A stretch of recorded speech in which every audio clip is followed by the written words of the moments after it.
তপবন টিউটোরিয়ালসে তোমাদের সকলকে স্বাগত। আজকে তোমাদের একটি রচনার কথা বলবো, যে রচনাটি তোমাদের ক্লাস 5 থেকে 8 পর্যন্ত সকলেরই প্রয়োজন হতে পারে এবং সামনে যে ইউনিট টেস্ট পরীক্ষা সেকেন্ড, তো সেখানে তোমাদের এটা কাজে লাগবে। এটা সিলেবাসের মধ্যে রয়েছে, তাই তোমাদের জন্য এই পোস্টটি করলাম। তোমাদের জন্য যে এটা ভালো লাগে তাহলে আমার এই পরিশ্রমটা সার্থক হবে। তো চলো আমরা এটা পড়ে দেখি কি লেখা হয়েছে। একটি শীতের দুপুরে অভিজ্ঞতা। আমরা বাস করি গ্রীষ্মপ্রধান দেশে। সারা বছর প্রায় গরম থাকে আবহাওয়া, আর প্যাচপ্যাচে ঘাম, হাঁসফাঁস করা গরম কেই বা চাই। তাই শীতকাল আমাদের কাছে খুব আকাঙ্ক্ষিত।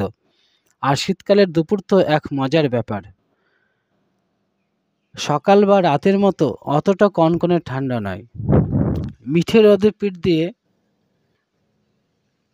টিফিনের ফাঁকে মাঠে বসে ঝালমুড়ি খাওয়া আর গল্প করা কার না ভালো লাগে।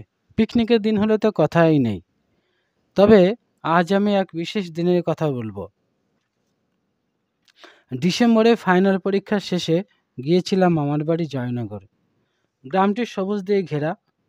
গ্রামের মধ্যে রয়েছে বেশ কয়েকটি দিঘি, যার চারপাশে রয়েছে তাল খেজুরের সারি।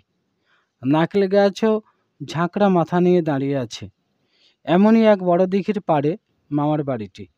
সেদিন দুপুরে খাওয়া দাওয়া সেরে দোতলার ঘরে গিয়ে বসলাম। দিনের বেলা ওপরে কেউ বিশেষ থাকে না, তাই ঘর বারান্দা নির্জন। তার চেয়েও নির্জন জানালার ওপাশে দিঘির পরে দিগন্ত বিস্তৃত মাঠ। সেদিকে তাকিয়ে বসে আছি।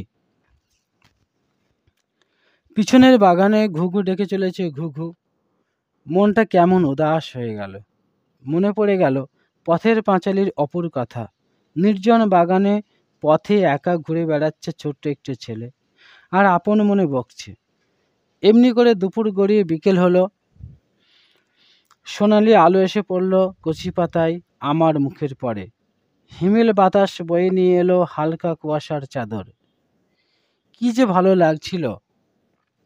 এমন সময় মোয়া চাই মোয়া